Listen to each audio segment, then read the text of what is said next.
नमस्कार, आप देख रहे हैं खबर तो समझिए और मैं हूं आपके साथ विभा उपाध्याय।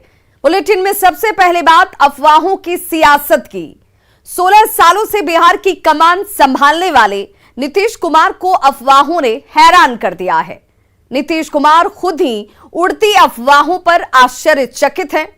राज्यसभा जाने के मुद्दे पर आज नीतीश कुमार ने क्या कहा, पहले आप वो सुनिए और फिर खबर तो समझिए।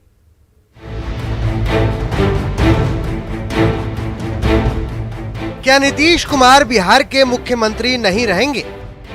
क्या वो राज्यसभा सांसद बनने वाले हैं? इन तमाम अटकलों के बीच नीतीश कुमार ने आज खुद सामने आकर सारी अटकलों को खारिज कर दिया। राज्यसभा जाने की अटकलों पर मुख्यमंत्री ने खुद हैरानी जताई। कंफ्यूजन है, ऐसे ही कुछ भी छापते रहता, हम भी देख करके आश्चर्यचकित रहते हैं। कुछ भी जाहिर है नीतीश कुमार खुद हैरान है कि ऐसी खबरें कहां से उड़ रही हैं। राज्यसभा से पहले नीतीश कुमार के राष्ट्रपति बनने की खबरें भी सियासी फिजाओं में तेजी से तैर रही थी। राष्ट्रपति बनने की खबर को भी नीतीश कुमार ने खुद ही खारिज किया था। सर, बहुत चर्चा है कि आप विपक्ष के राष्ट्रपति उम्मीदवार हो सकते हैं। अचानक की चर्चा सबका तो हमारे दिमाग में भी आइडिया चल रहा है। तो सवाल है कि कौन कर रहा है नीतीश कुमार के खिलाफ साजिश? अफवाहों को कौन दे रहा है हवा? ये सवाल इसलिए है क्योंकि 2 दिन पहले बिहार के जल संसाधन मंत्री संजय झा ने ऐसी खबरों को लेकर ट्वीट किया था और लिखा था कि मैं इस अफवाह में साजिश देख रहा हूं कि सीएम नीतीश कुमार राज्यसभा जाने पर विचार कर रहे हैं। ये शरारतपूर्ण और सच्चाई से परे है। नीतीश कुमार को बिहार की सेवा का जनादेश मिला है और वो बिहार के मुख्यमंत्री के रूप में अपना कार्यकाल पूरा करेंगे। मैं सभी लोगों से ऐसे दुष्प्रचार का विरोध करने की अपील करता हूं। इससे किसी को कुछ भी हासिल नहीं होगा। पटना से न्यूज़ 18 के लिए शैलेंद्र कुमार की रिपोर्ट। और ऐसे में खबर तो समझिए, बिहार के मुख्यमंत्री नीतीश कुमार एक लोकप्रिय नेता हैं। नीतीश कुमार के नाम पर 2020 में जनता ने अपनी मुहर लगाई है। नीतीश कुमार को 5 साल का जनादेश मिला है और ऐसे में नीतीश को लेकर अटकलें विरोधियों की साजिश हो सकती है। अफवाह फैलाई गई कि नीतीश राज्यसभा जाना चाहते हैं। अफवाह यह भी फैलाई गई कि बिहार में बीजेपी का सीएम बनेगा। जाहिर है कि सियासी साजिश रची जा रही है। संजय झा ने भी अपने ट्वीट में इसी साजिश की तरफ इशारा किया। उन्होंने कहा कि मुझे साजिश नजर आती है और शरारत की बात इसे कही। बीजेपी की ओर से भी इन सभी खबरों का खंडन किया गया। कुछ दिन पहले नीतीश कुमार के राष्ट्रपति बनने की खबर भी फैलाई गई थी, जिसे खुद नीतीश कुमार ने खारिज किया। और सवाल अब इसके बाद ये उठता है कि बिहार में नीतीश के खिलाफ आखिर ये तमाम साजिशें कौन रच रहा है। रुक करेंगे दूसरी खबर का, तो बात अब बोचहा के रण की करनी जरूरी है। मुकेश सहनी को बाहर निकालने के बाद अब एनडीए मजबूती से बोचहा के मैदान को फतह करने में लगा है। सीएम नीतीश कुमार बीजेपी के उम्मीदवार के पक्ष में बोचहा में अंतिम दिन चुनाव प्रचार करने के लिए जाएंगे। नीतीश कुमार ने आज खुद इस बात की जानकारी दी। बोल रहे हैं, बाइट दे रहे हैं। प्रचार में जाएंगे 10 तारीख को। और ऐसे में अब बात नीतीश कुमार के बोचहा दौरे के मायने को समझने की है। भले ही बोचहा की जीत हार से कोई ज्यादा समीकरण बनता या बिगड़ता नहीं दिख रहा, लेकिन यहां की जीत हार बिहार की सियासत में बड़ा संदेश जरूर देगी। बोचहा की सीट मुकेश सहनी के खाते में थी। इस बार बीजेपी ने अपना कैंडिडेट इस बोचहा सीट से खड़ा कर दिया है। मुकेश सहनी ने भी अपने प्रत्याशी को चुनावी मैदान में उतारा है। मुकेश सहनी के मंत्रिमंडल से छुट्टी भी हो चुकी है। आरजेडी भी इसी बोचहा की सीट से चुनावी मैदान में है। जाहिर है नीतीश का मैदान में उतरना अपने आप में एक बड़ा संदेश देगा। बोचहा के मैदान से एनडीए एकजुटता का संदेश देगा, जिस एकजुटता के संदेश को देने की कोशिश में सबसे मजबूत कड़े खुद मुख्यमंत्री नीतीश कुमार होंगे। बोचहा आरक्षित सीट है। यहां महादलित समुदाय के मतदाता डिसाइडिंग फैक्टर हैं। 8 अप्रैल को मांझी भी बीजेपी के चुनाव प्रचार के लिए यहां पर आपको उतरते हुए नजर आएंगे। मुकेश सहनी को बाहर निकालने के बाद अब एनडीए के अंदर तमाम जो बची हुई पार्टियां हैं वो आपस में एकता को दिखा रही हैं। इसको साबित करने के लिए खुद सीएम नीतीश कुमार बीजेपी के कैंडिडेट के पक्ष में बोचहा में अंतिम दिन चुनाव प्रचार करने जाने वाले हैं। और यह भी बताया जा रहा है कि बीजेपी ने उनसे गुजारिश की थी कि वो चुनाव प्रचार में चले, जिसे खुद सीएम नीतीश कुमार ने स्वीकार भी कर लिया है।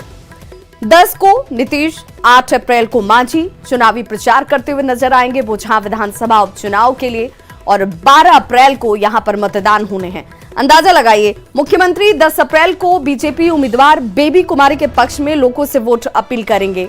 उनकी उसी दिन 2 सभाएं यहां होने वाली हैं। इसके अलावा एनडीए के दूसरे घटक दल की अगर बात करें तो हम के सुप्रीमो और पूर्व मुख्यमंत्री जीतन राम मांझी भी चुनाव प्रचार करने के लिए जाने वाले हैं। बोचहा चुनाव के लिए बीजेपी ने 35 पंचायत में 35 एमएलए उतारे हैं। बीजेपी ने बोचहा विधानसभा उपचुनाव के लिए अपनी तरफ से पूरी ताकत इस बार झोंक रखी है, क्योंकि ये यहां पर साख की बात है और इसीलिए पूरी ताकत एनडीए की तरफ से लगाई जा रही है। बात जम्मू कश्मीर की, जहां से बड़ी खबर आ रही है। शोपिया के चोटी ग्राम में आतंकी हमला हुआ। आतंकियों ने कश्मीरी पंडित को गोली मार दी है। बड़ी खबर इस वक्त शोपिया के चोटी ग्राम से, जहां पर कश्मीरी पंडित को निशाना बनाया गया। पंडित सोनू कुमार नाम के शख्स को गोली मारी गई है।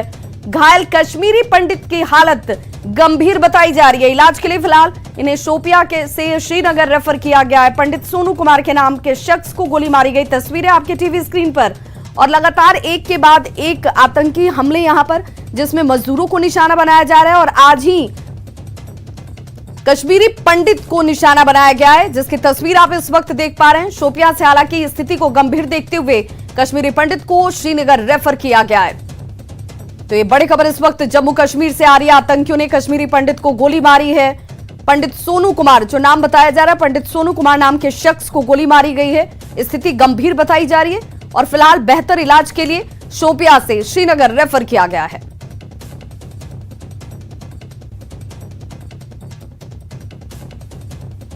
तो कश्मीर फाइल्स फिल्म का साइड इफेक्ट अब सामने आने लगा है। देखिए, फिल्म की चर्चा देश भर में बेहद तेज होने के बाद आतंकी बौखला गए हैं। आतंकियों ने शोपिया में कश्मीरी पंडित को गोली मार दी है, जिससे वो गंभीर रूप से घायल हो गया।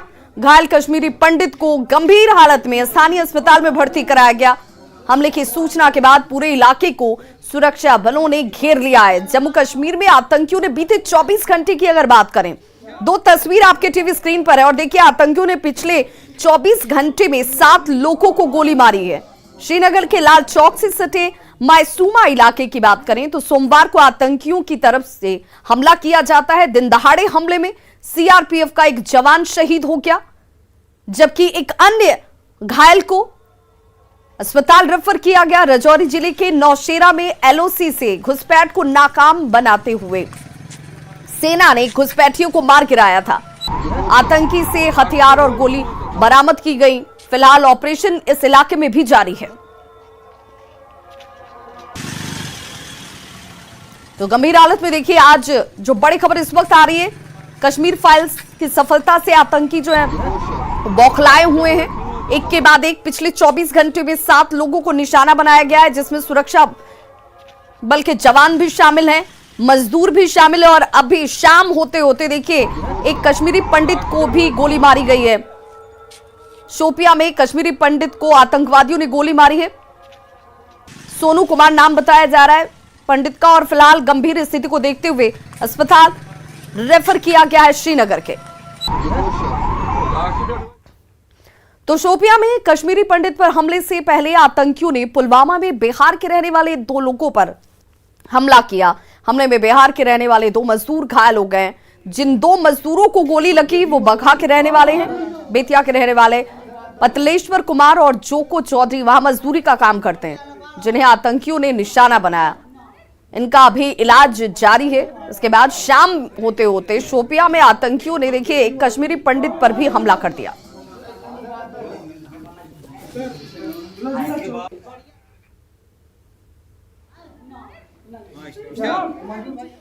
और इससे में इस खबर को समझना बहुत जरूरी है। घाटी में देखिए आतंकी कमजोर हुए हैं, कमजोर आतंकी बौखला गए हैं। बौखलाहट में इस तरह की घटनाओं को आतंकियों की तरफ से अंजाम दिया जा रहा है। आतंकी निहत्थे लोगों को निशाना बना रहे हैं, हमला कर मौजूदगी दर्ज कराने की कोशिश आतंकियों की तरफ से इस वक्त जारी है। आज दिन में 2 बिहारियों पर गोलीबारी की घटना सामने हुई और उसके बाद देखिए शाम होते होते कश्मीरी पंडित के ऊपर भी गोलीबारी की जाती है, जिसमें कश्मीरी पंडित भी जख्मी हो गया, जिसे श्रीनगर बेहतर इलाज के लिए रेफर किया गया। और अब बात एमएलसी चुनाव की। बिहार में आज 24 सीटों पर विधान परिषद का चुनाव संपन्न हो गया। नतीजे 7 अप्रैल को आएंगे। इस चुनाव में कई दिग्गजों की किस्मत तो कई पार्टियों की साख दांव पर लगी है।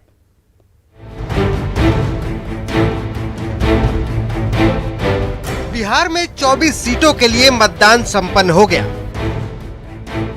185 उम्मीदवारों के भाग्य का फैसला बैलेट बॉक्स में बंद हो गया। चुनाव में तकरीबन 98% वोटिंग हुई। जो 4 बजे तक हम लोग कलेक्ट किया है 97.84% हुआ है। 97.84% वोटिंग हुआ है। मुख्यमंत्री नीतीश कुमार ने भी पटना सदर प्रखंड कार्यालय में वोटिंग की और इस चुनाव में एनडीए की जीत का दावा किया।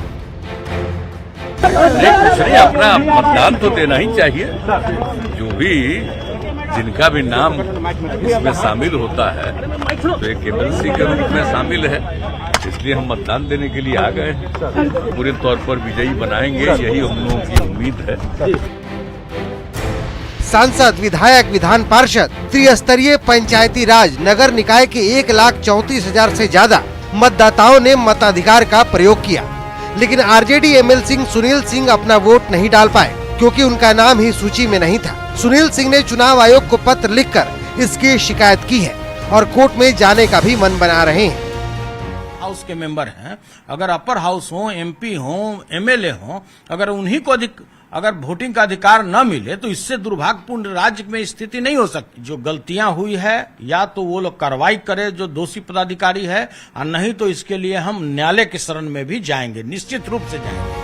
इधर फुलवारी शरीफ में एमएलसी मतदान के दौरान आदर्श आचार संहिता के उल्लंघन का मामला भी सामने आया। बूथ संख्या 11 पर मतदान करने पहुंचे फुलवारी शरीफ विधायक गोपाल रविदास बूथ के अंदर अपने झंडे लगे हुए गाड़ी को लेकर ही घुस गए। इधर कटिहार में भी 2 विधायक कविता पासवान और विजय सिंह पर आचार संहिता के उल्लंघन का मामला दर्ज किया गया। पटना से न्यूज 18 के लिए शैलेंद्र कुमार और रवि एस नारायण के साथ अमरजीत शर्मा और कटिहार से सुब्रत गुहा की रिपोर्ट। अब खबर तो समझिए। एमएलसी की जिन सीटों पर चुनाव हुए हैं वह स्थानीय प्राधिकार कोटे की सीटें हैं। इन सीटों के लिए वोटर वो लोग होते हैं जिन्हें जनता पहले ही चुन चुकी है, जिनमें सांसद, विधायक और विधान पार्षदों ने आज मतदान किया। पंचायत और नगर निकाय के जनप्रतिनिधियों ने वोटिंग की, जिनमें मुखिया, पंच, सरपंच, वार्ड पंचायत सदस्य ने आज मतदान किया है। नगर निगम, नगर परिषद, नगर पंचायत सदस्यों ने भी वोटिंग किया। अब जरा ये समझिए कि चुनाव परिणाम के आखिर मायने क्या हो सकते हैं। तो चुनाव परिणाम से ये साफ हो जाएगा कि जनप्रतिनिधियों में किस पार्टी के ज्यादा समर्थक हैं। नतीजों से ये भी पता चलेगा कि किस इलाके में कौन सी पार्टी मजबूत है। उम्मीदवारों की जीत से अगले चुनाव के लिए जातीय समीकरण तय हो जाएंगे। विधान परिषद की जब हम बात करते हैं तो इस विधान परिषद में नेता प्रतिपक्ष की कुर्सी के लिए आरजेडी को 3 सीटें चाहिए। जिन 24 सीटों पर वोटिंग हुई है उनमें 21 एनडीए के पास थी और इसीलिए चुनाव में एनडीए की प्रतिष्ठा भी दांव पर लगी है, जिसके लिए पूरी जोर आजमाइश की गई और इसीलिए यह चुनाव भी अपने आप में बेहद खास हो जाता है। सिल्क सिटी भागलपुर एक बार फिर दिन भर दहशत में रहा। शहर के बीचों बीच बम मिलने की खबर ने भागलपुर के लोगों को बेचैन कर दिया, लेकिन शाम होते पुलिस ने बम की खबर को खारिज कर दिया। लेकिन कुछ सवाल अभी भी कायम हैं। क्या है वो सवाल, पहले ये रिपोर्ट देखिए और फिर खबर तो समझिए।